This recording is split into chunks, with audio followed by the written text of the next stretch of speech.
Hello दोस्तों, स्वागत है आपका फिर से एक नए वीडियो में। और आज हम बात करेंगे गौतम बुद्ध की कहानी के बारे में। लेकिन उससे पहले अगर आप हमारे चैनल पर नया है तो चैनल को जरूर सब्सक्राइब करें और वीडियो को भी लाइक करें। तो चलिए शुरू करते हैं। गौतम बुद्ध का जीवन हर किसी के लिए प्रेरणादायी है। गौतम बुद्ध बौद्ध धर्म के प्रवर्तक थे। इनका जन्म 483 ईस्वी पूर्ण तथा महापरिनिर्वाण 563 ईस्वी पूर्ण में हुआ था। बचपन में इनको राजकुमार सिद्धार्थ के नाम से जाना जाता था। बौद्ध ग्रंथ के अनुसार गौतम बुद्ध के जन्म से 12 वर्ष पूर्व ही एक ऋषि ने भविष्यवाणी की थी कि यह बच्चा या तो एक सार्वभौमिक सम्राट या ऋषि बनेगा। 35 वर्ष की आयु में उन्हें ज्ञान की प्राप्ति हुई थी। वो संसार का मोह त्याग कर तपस्वी बन गए थे और परम ज्ञान की खोज में चले गए थे। आइए आज हम आपको सिद्धार्थ के महात्मा बुद्ध बनने तक की सफर को बताते हैं। बुद्ध का गोत्र गौतम था। बुद्ध का वास्तविक नाम सिद्धार्थ गौतम था।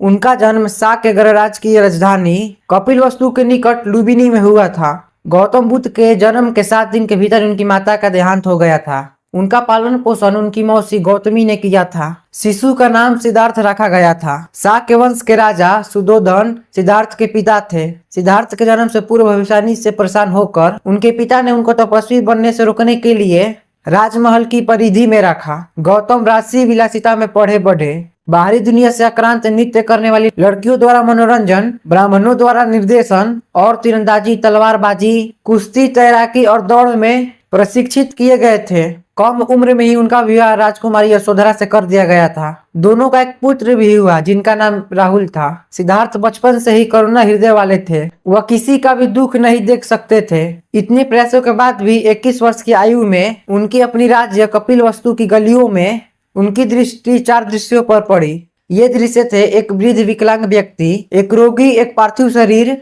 और एक साधु। इन 4 दृश्यों को देखकर सिद्धार्थ समझ गए थे कि सबका जन्म होता है, सबका बुढ़ापा आता है, सबको बीमारी होती है और एक दिन सब मृत्यु को प्राप्त होते हैं। इससे व्यतीत होकर उन्होंने अपना धनवान जीवन अपनी पत्नी, पुत्र एवं राजपाट का त्याग करते हुए साधु का जीवन अपना लिया और जन्म, बुढ़ापा, दर्द, बीमारी और मृत्यु से जुड़े सवालों की खोज में निकल गए। सिद्धार्थ ने अपने प्रश्नों का उत्तर ढूंढना शुरू किया।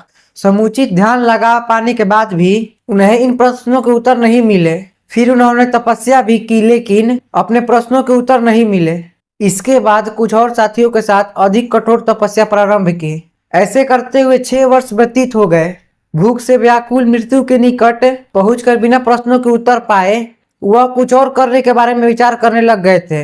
एक गांव में भोजन की तलाश में निकल गए। फिर वह थोड़ा सा भोजन ग्रहण किया। इसके बाद वह कठोर तपस्या छोड़कर एक पीपल के पेड़ के नीचे प्रतिज्ञा करने बैठ गए, जो वह बोधि वृक्ष के नाम से जाना जाता है कि वह सत्य जाने बिना उठेंगे नहीं। वह सारी रात बैठे रहे और माना जाता है कि यही वह पल था जब सुबह के समय उन्हें पूर्ण ज्ञान की प्राप्ति हुई थी। उनकी अविद्या नष्ट हो गई और उन्हें निर्वाण यानी बोधि प्राप्त हुई और 35 वर्ष की आयु में गौतम बुद्ध बन गए। 7 हफ्तों तक उन्होंने स्वतंत्रता और मुक्ति की शांति का आनंद लिया। प्रारंभ में तो वो अपने बुद्धि के बारे में दूसरों को ज्ञान नहीं देना चाहते थे।